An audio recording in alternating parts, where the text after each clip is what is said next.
What a pleasant surprise. The realm may have changed.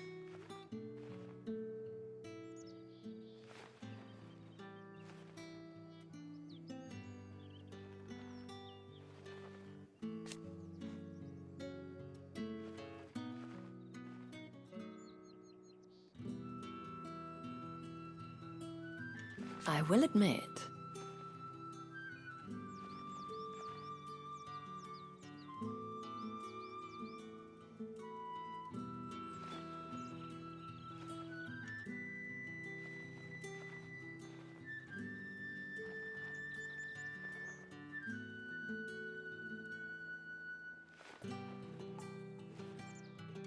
I fancy yours, meanwhile.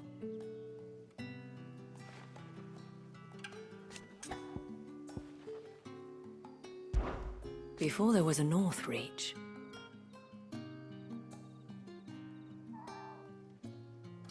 But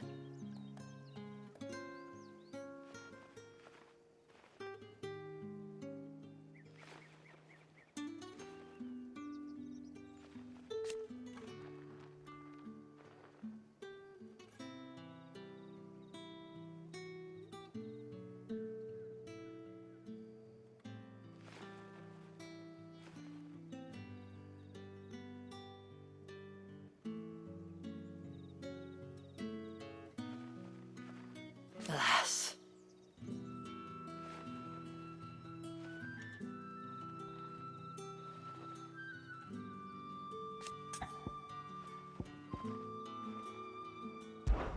Not everyone left the capital.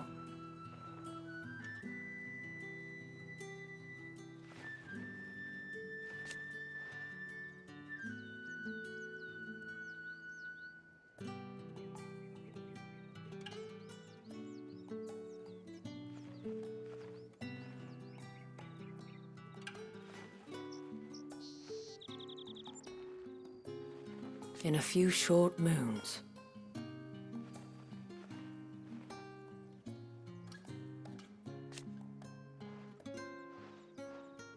The Veil does what it can.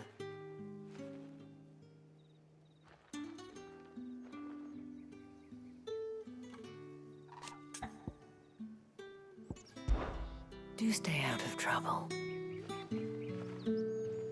How can the Veil serve you today? You are, of course, always welcome, Clive. What am I gonna do without Sweetwater and Oil of Talc? Still no caravan from the Dominion's perfumeries yet, then?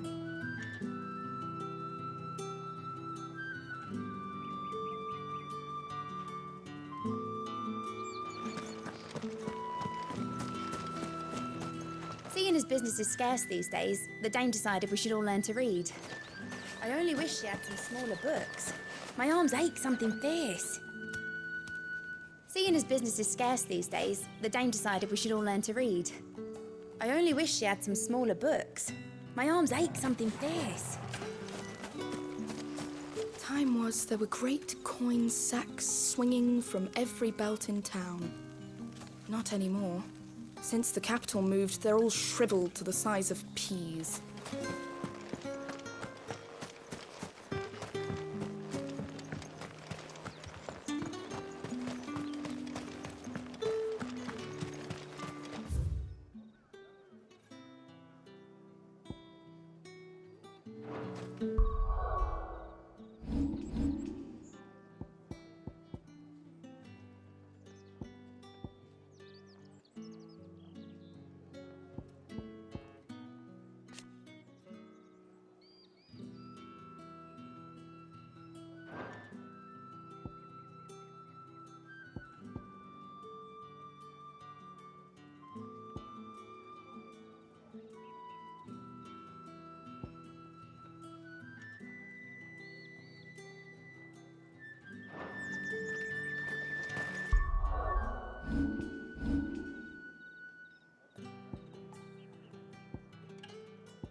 Mum's helped me. Mid told me she was building a ship.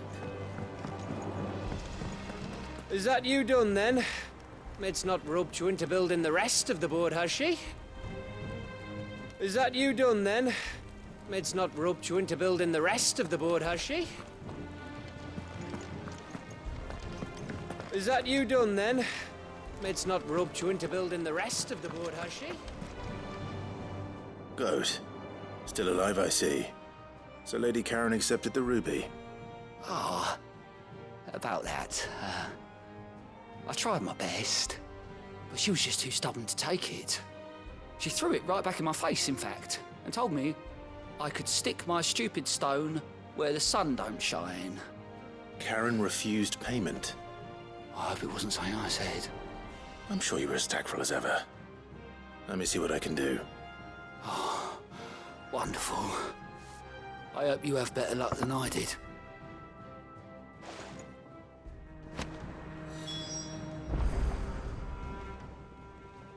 Fancy a look at the list, do you?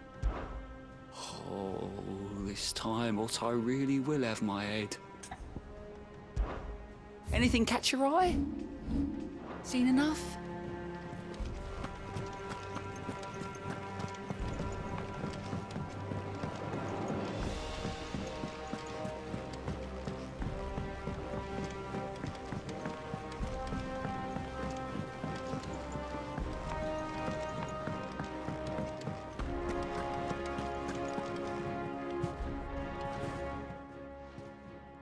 Lady Karen, Goad tells me you weren't happy with our offer, but you prefer the debt was repaid in coin. What debt? I don't recall lending any of you like me hard-earned gil. I may have tossed a talent or two in the Hideaway's coffers, but those were donations, and you can hardly call it charity if you go asking for it back. Of course not. But one good turn deserves another, and our circumstances have changed. Surely you wouldn't shun the gratitude of a pauper who happened to have become a prince. Oh, so you're a prince now, are you? Fine. But I'm selling it and taking what I'm owed, then you're getting the rest whether you like it or not.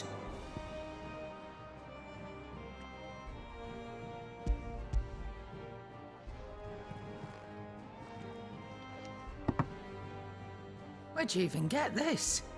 A decent trader might nab 1,000 talents for a star ruby. A canny one, meanwhile, might claim it were nicked from the belt of Sid the Outlaw himself and ask twice as much. Might be I already have a buyer in mind. Might be you even know her. A fine continental maid whose beauty's only eclipsed by a guile in commerce. You wouldn't mind, would you? Not at all. Just be sure to tell her that it's always a pleasure doing business.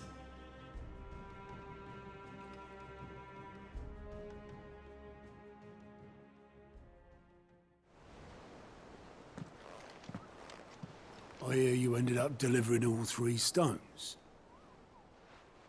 Thanks to this lump. I sometimes wonder what I pay you for. Speaking of which, I still haven't been paid last month's wages. Oh, so you remember what's owed to you then? Get your ass behind that disc of yours and don't get up before those ledgers are square. Right away.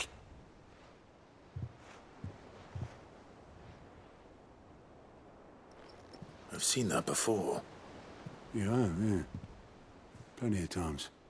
It was the only goblet Sid ever used. Either out of habit, or because the filthy sod couldn't be bothered to find a clean one. I knew so little about him. Like most people. Martha and the Dame both seem to have fond memories of him. I bet they do. How long did you know Sid before he... Before he died. 20 summers, give or take. Back in the day, I was a purser on a trade ship, which is where I met him. He bought passage to... oh, forget where. And having nothing better to do on the long nights, we set up drinking island rum till the morning bell dragged me back to my duties. Quit my post not long after that. On account of making a fine maiden's belly fat. But me and Sid stayed close, promising we'd one day sail the seas again. That was before fate stepped in and said she was having none of it. The magic woke inside my son soon after his first name day, and there was no hiding his knack. Couldn't you and your family have? My family were the ones who summoned the constable, wanted the monster taken away. I couldn't turn my back on him, forget what I felt, and I couldn't for the life of me understand how they could. Luckily, Sid was of the same mind as me. It was him who stood beside me when all I wanted was to tear the whole world down. Him who cried for me when I had no tears left of my own. Him who swore he'd do everything he could to stop it from happening again. And he was true to his word, too. Left the Royal Army once and for all. His ranks, his ribbons, gone. Just like that. Threw away everything he had. All to right a wrong that no one else had the courage to face. I knew then I'd follow that man to the ends of the earth.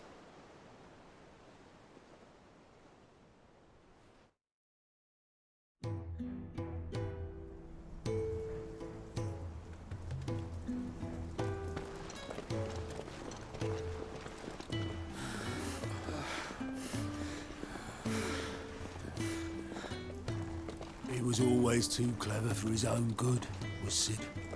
Saw the world for what it really was, while the rest of us were content to go along with the lie we were shown. And it can't have been easy, bearing that burden alone.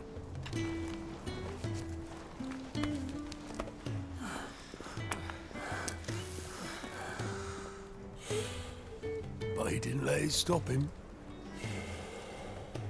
He never lost faith in what he believed was right. And that gave us faith in him. Faith he'd steer us true. So I swore to myself that I'd always be right behind him, ready to catch the stubborn sod, if ever he should fall.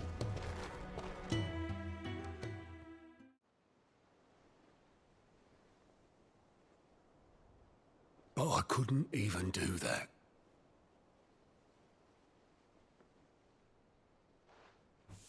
Ignore me. Just the ramblings of a tired old man. Leave that lot. I'll tidy it up in a bit.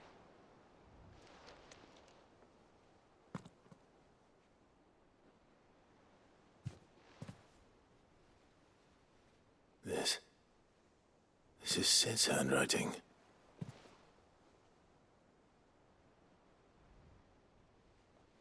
Dear Otto.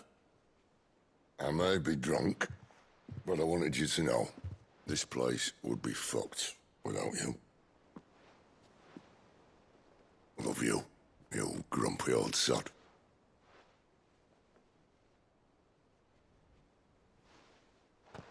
This note.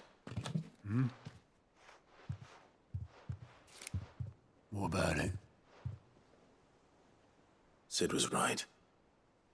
Without you, we'd all be lost.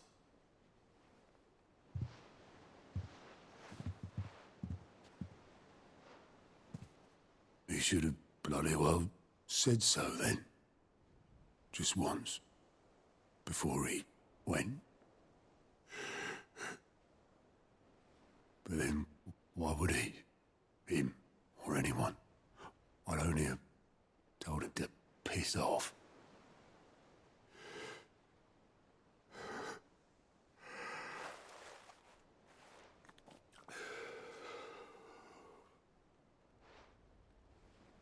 You're wrong, though.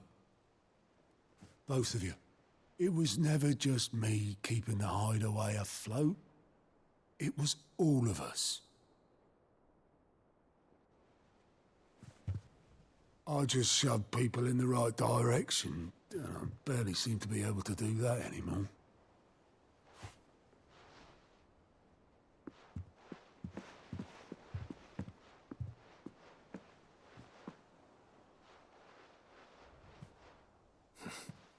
Would you rather go at the helm? Well, maybe I've got a few more years left in me. I'm going to hold you to that, Otto.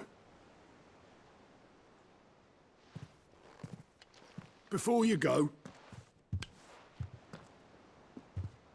Sid would have wanted you to have this. But that's... This'll do me just fine.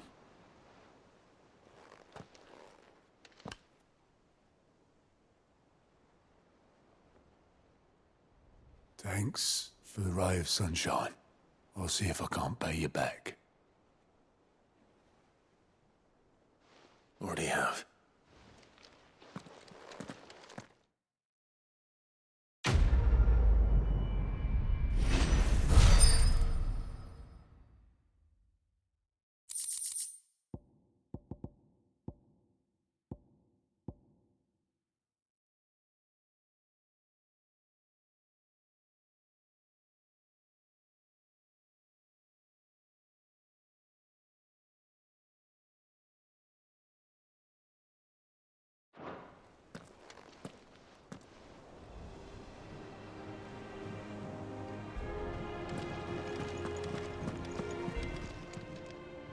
Oh, I wasn't expecting you back so soon.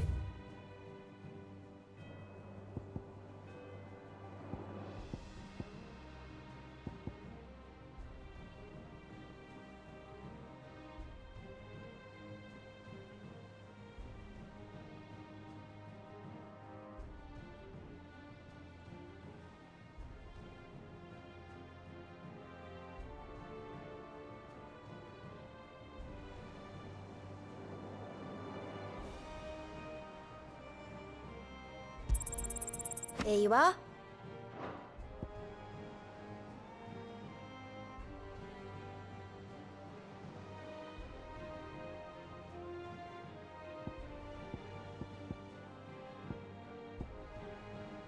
Best of luck out there, Sid.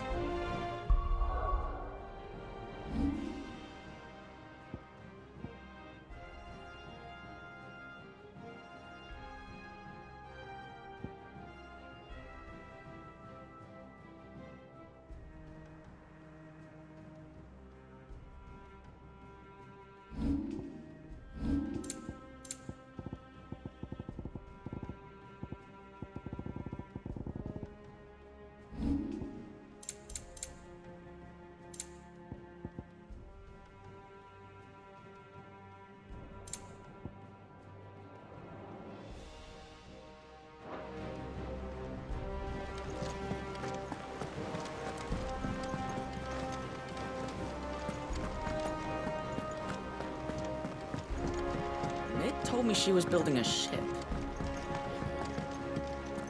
The Enterprise will have 4 mithril engines.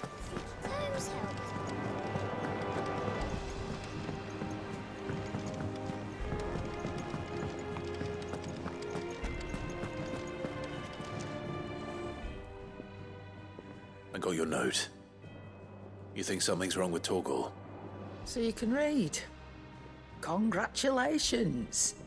But I didn't say how we're wrong with him. I said something weren't right. He's not been eating me treats. He used to love cracking the bones from Molly's boiled brown, but now he won't so much as look at them. Didn't like him. Which is why I'm of a mind that his mind's on something else. You've not been working him too hard, have you? No harder than usual. Is that it, boy? Do you need a rest? What was it he said he was? A frost wolf? That's what the lawsman seems to think.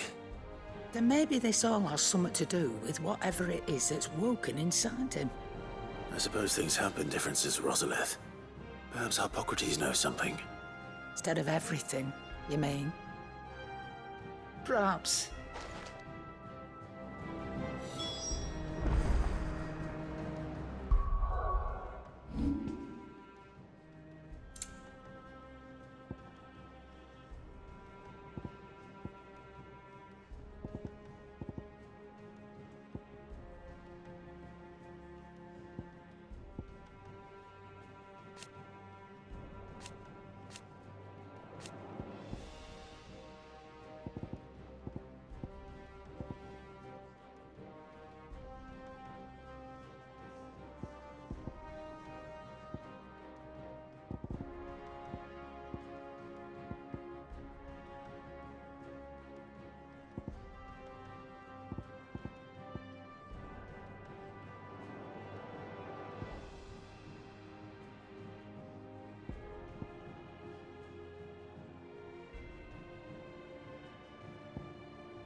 Lawsman, I need to ask you about Torgal. Something's not right with him. He isn't ill, is he? I don't think so. But according to Lady Karen, he seems to have lost his appetite, which is certainly a new development. She says he's hardly been touching his bones of late, and she believes it may have something to do with what happened at Rosalith Castle. I rather think she might be right, though not about his appetite. All canids are instinctively inclined to crack open bones for the rich marrow that resides within, and I see no reason why a frost wolf should be any different. Accordingly, I suspect it is not a lack of appetite that afflicts Torgal, but a surfeit of it. If we assume that his newfound magics require additional nourishment to sustain, it may well be that the bones Lady Karen is accustomed to providing are no longer sufficient. Frost wolves, after all, habitually prey upon far larger animals, whose bones may yield altogether different nutrients. As to where one might find a suitable substitute, some antelopes that graze the meadows of eastern Rosaria have been known to grow to a size more than double that of their lesser cousins. I don't recall ever seeing any that large. And little wonder. The oldest and largest such creatures rarely leave the safety of the highlands for fear of predators. The last elder antelope sighting I recall hearing about took place near Cressida, and that was long before the village was abandoned. Even so, it seems like a good place to start. Good hunting, Clive.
Back. Well, it's certainly quiet. If I were a giant antelope, it seemed like just the place.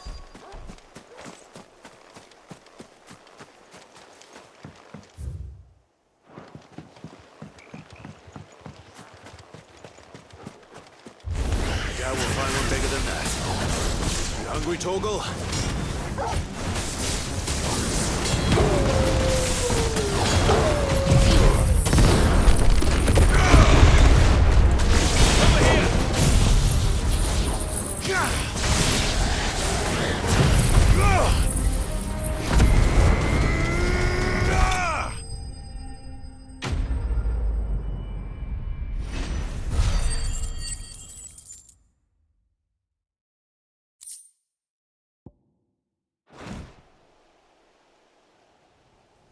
Now,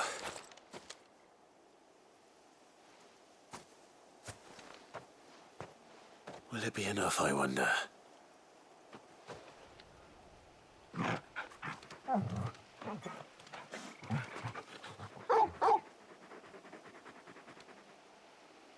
I say that answers my question, which means we owe the Lawsman our thanks. You're just a big puppy, aren't you? A very big puppy.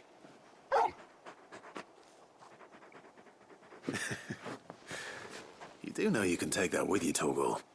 Lady Karen will be relieved to hear you've got your appetite back. Come on, boy.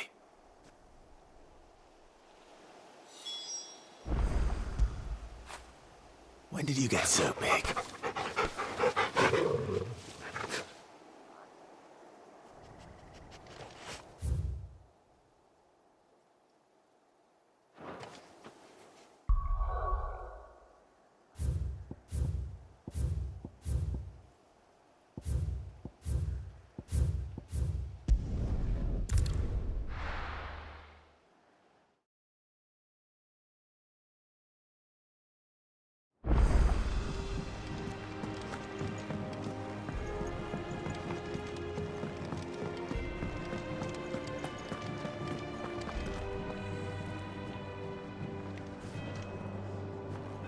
I noticed you and Torgal had gone off somewhere. Take him for a walk, did you? You could say that.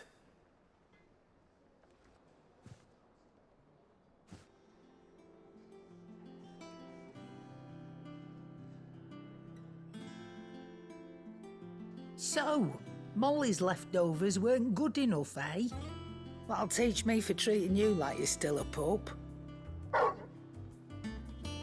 All right, no need to shout. Now we know what you're after, I can see about getting some in. Speaking of which, I brought one for later. Can I leave it with you?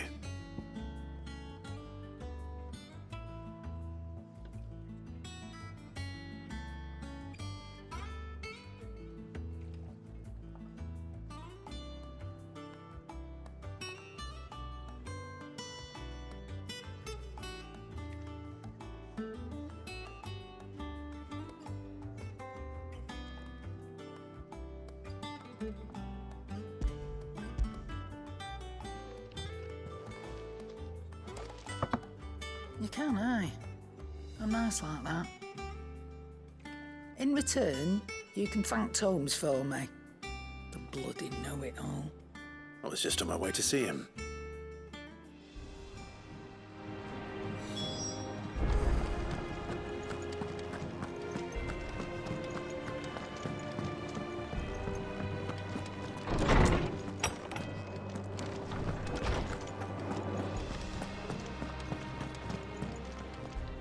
Ah, Clive. Were you able to locate your quarry? We were indeed, Lawsman. You pointed us in exactly the right direction. And Torgal's been a very happy hound ever since. Very good, very good. Lady Karen sends her thanks, by the way, for your part in solving the mystery. Ah. But that reminds me. After your last visit, I found myself pondering Torgal's talents. Do you recall our conversation concerning Lady Jill's role in Torgal's transformation? About how she somehow woke the power within him. Precisely that. A reasonable conclusion, I thought, but one which raised certain questions in my mind. You see, the Fenrir of legend served Shiva and Shiva alone, and while the powers attributed to him are certainly impressive, the records imply they are somewhat different in nature to those you described Torgal as having used. What are you suggesting? That Torgal may be the beneficiary of more than one icon's power. Consider that in addition to Lady Jill, he has served as a loyal companion to you, your brother, and even the late Cid. In short, the icons hitherto near at hand, or should I say at paw, have been diverse and plenty, and that number has only grown as the realm's dominance have fallen to your sword. One can but speculate as to how all of this has affected Torgal. He has seemed more fierce of late. And if I am not mistaken, he will grow fiercer still. We are fortunate indeed to be able to count him amongst our allies and not our adversaries. Oh, he's more than an ally. He's a friend.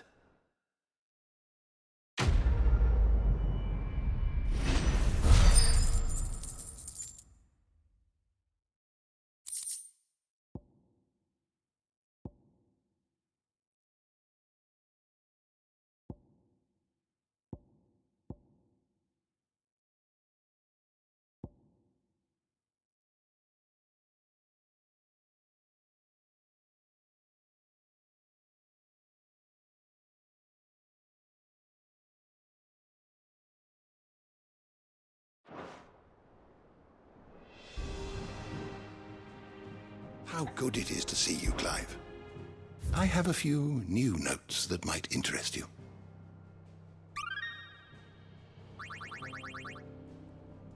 What subject shall we consider today?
Did you learn everything you needed?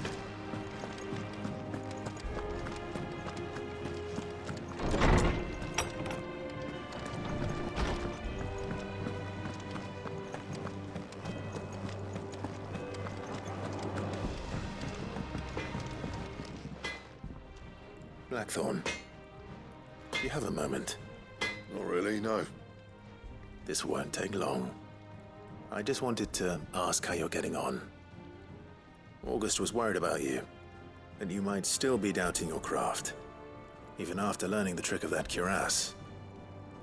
Is there something else weighing on your mind? Perhaps sharing your thoughts might help. That bastard's like a dog with a bone. Still, you've got a keen eye, I'll give him that. He's just, well, Karen showed me something. Something I've never seen before. And that was? A sword. An odd-looking thing with a single-edged blade.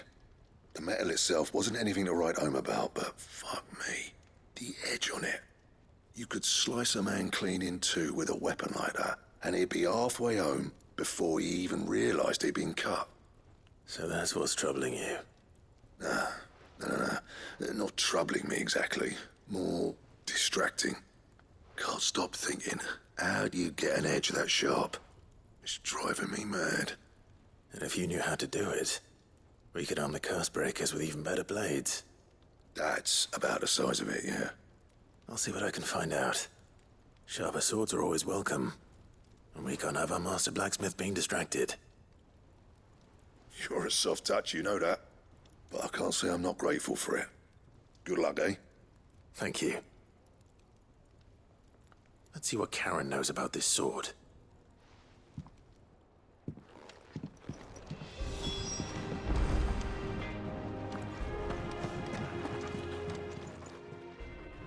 You're looking well, Karen. What do you want?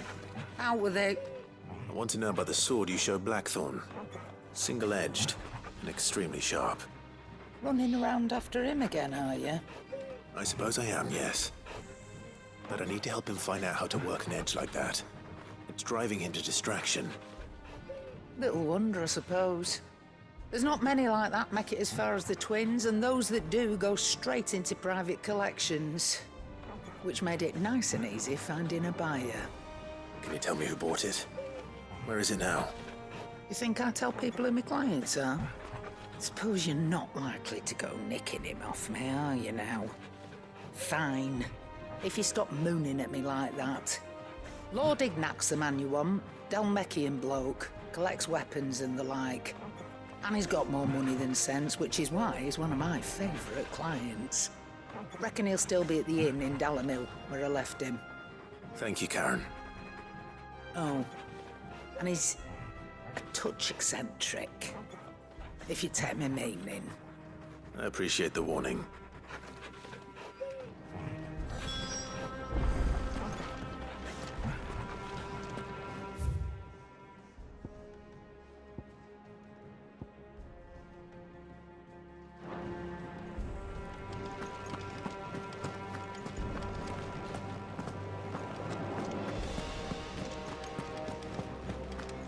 He cracked the crystal too.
People take notice of wealthy men.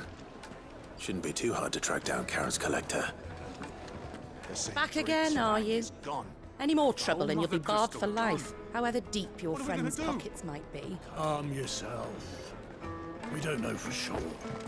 It could have just been a tremor. Here. You. Listen. I've got this theory. The Fallen. I don't think they will. Welcome. If you're hoping for a bed, I'm afraid you'll have to look elsewhere. One of our wealthier patrons has purchased the use of every room, hoping to keep out the riffraff, as he puts it.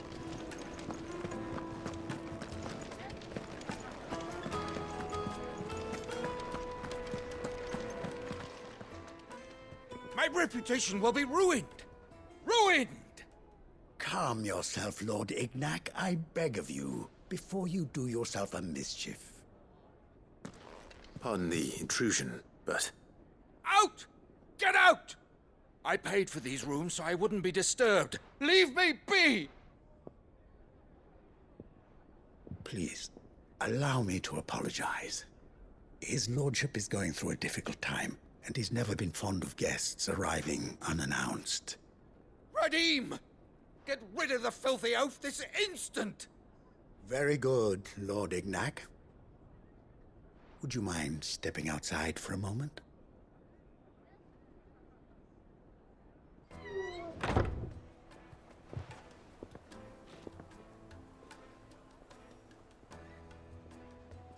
I'm sorry if I've caused you any trouble. That? Oh, no. That's just how his lordship is. Though the morning's events have left him somewhat fractious. He has been dispossessed of his luggage, you see. The thieves also made away with a considerable amount of coin. Coin the innkeeper will soon be keen to collect. I don't suppose a certain blade was among the stolen items. A single-edged sword. It was purchased from a merchant friend of mine. Ah, you know Lady Karen. Yes, I'm afraid it was. Then I'll retrieve Lord Ignac's luggage. But I have one condition. You have but to state it. You are welcome to anything that is within my power to grant. I want an audience with Lord Ignac. A few minutes should be enough. Then I'll be on my way. A condition I would be a fool to refuse. Of course, you shall have your audience. I don't suppose you saw where the thieves went? I did not, no. Though some discreet inquiries made on his lordship's behalf mean that I know where you might find them. The bandit's bed. Every ill-gotten coin in Dalamil is said to pass through that disreputable corner of the Valcroy. And that's where I'm heading. I shall speak to Lord Ignac in your absence, and arrange for an audience upon your triumphant return. That will be very kind of you. Farewell, and best of luck. It's a wonder the Republic tolerates the existence of the bandit's bed. You would have thought a few dozen good men might put an end to the problem. Then again, what commander would want to march his troop into the Valcroy?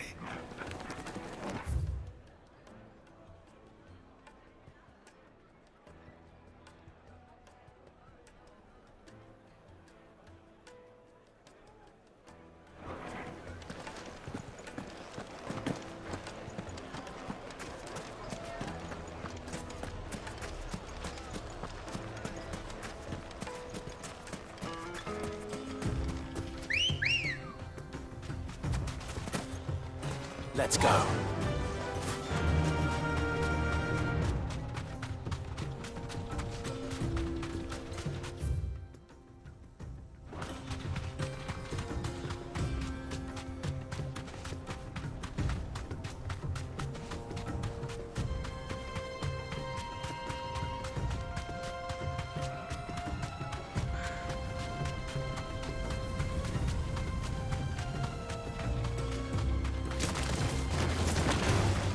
All right.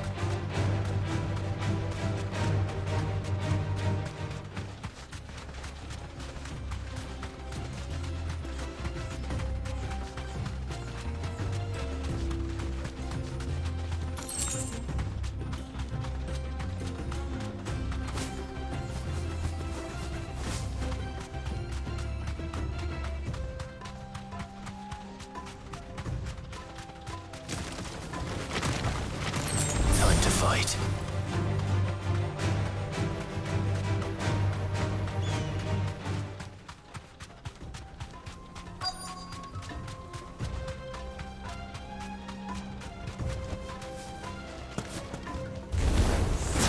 We've got company! Come on, lads, let's tear the bastard's head off!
This must be Ignac's luggage. Nothing seems to be damaged. All right. Let's get it back to Dalamil.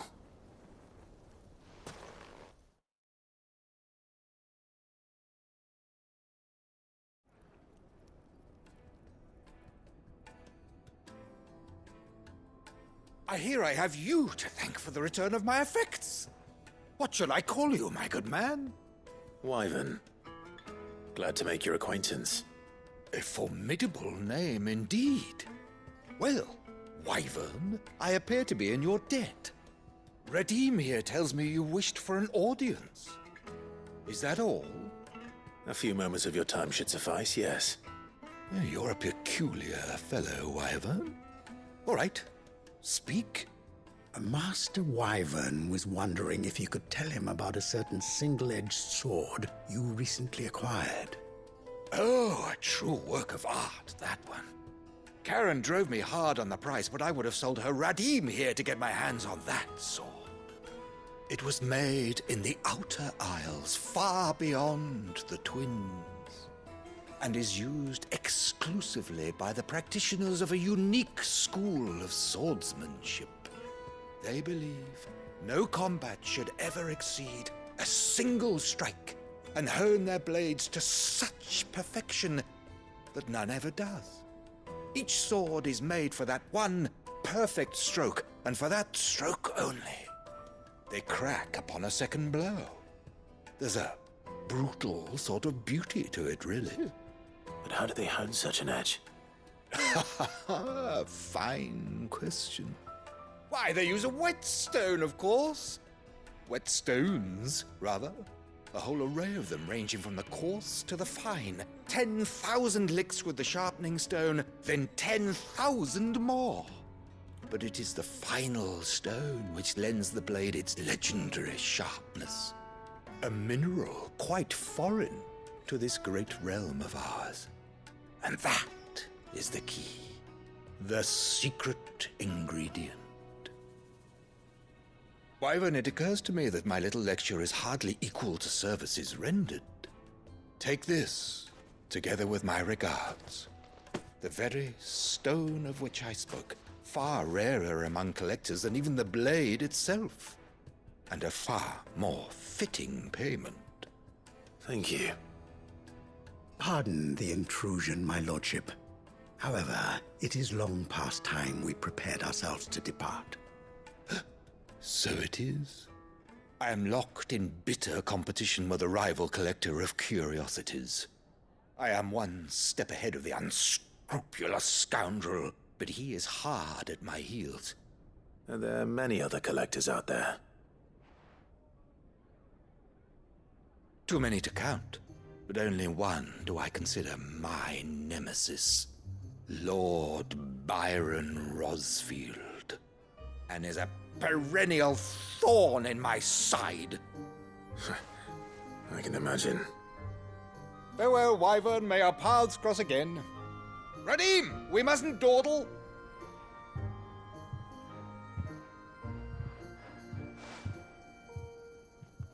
I think his lordship is rather taken with you, Master Wyvern. Thank you again for your assistance. Coming, my lordship. I'll be right there.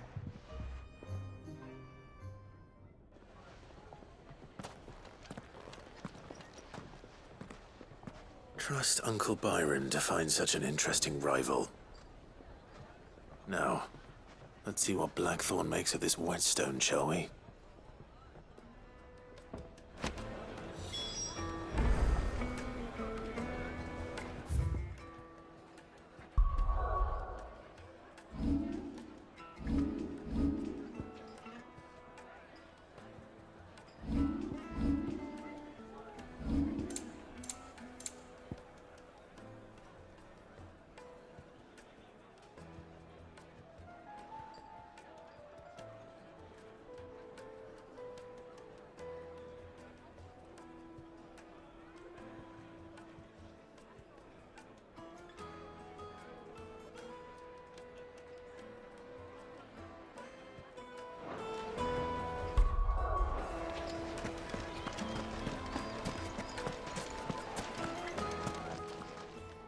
Our hero returns.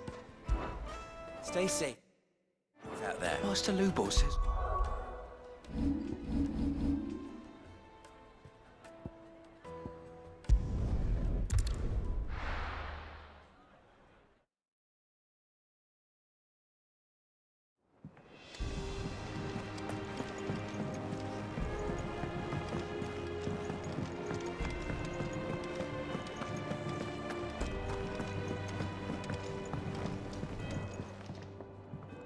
Sorry for the wait, but hopefully you'll agree it was worth it. You learned something about that sword then? I did better than that.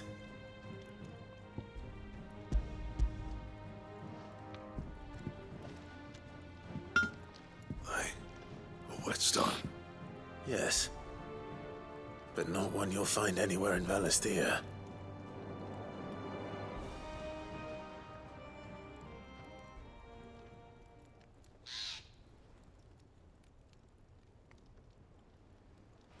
No wonder I couldn't get the same finish on the grinding wheel.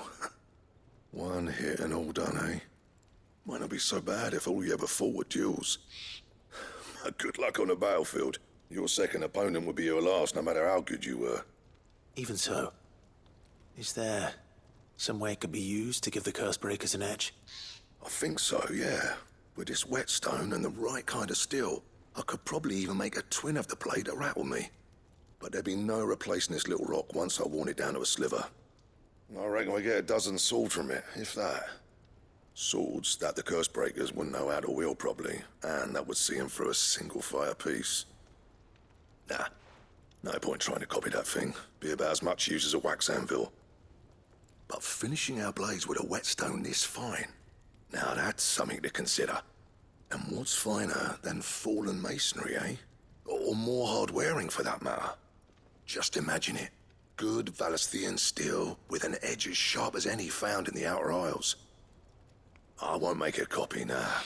I'll make something much better. I'm sure the Cursebreakers will be delighted. Just don't push yourself too hard. Don't you worry about me, sunshine. I've been working day and night since I was half your age, and I'll still be here when you're long gone. Hey, thanks, Clive. I mean it. I owe you one, August too. It's good to know someone's looking out for me. You'll be happy to hear you said that. And I'll see that my debt to you's paid. First new blade I make's got your name on it. You come and find me when you've got the materials. All right. I will.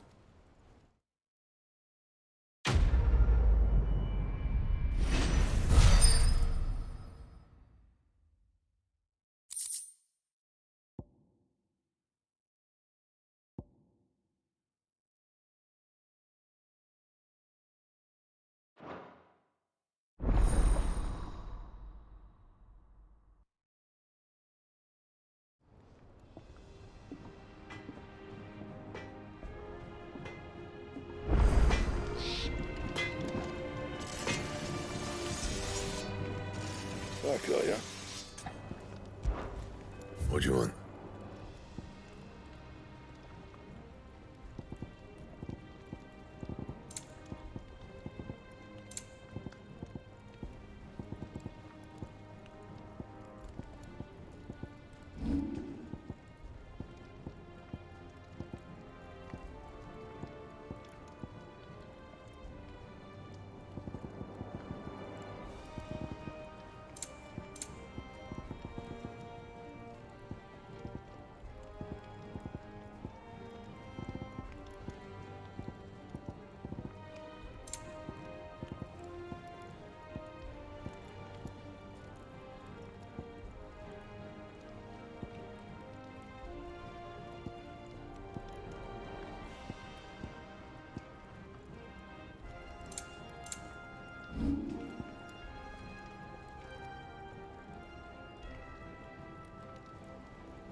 Should last you a good while.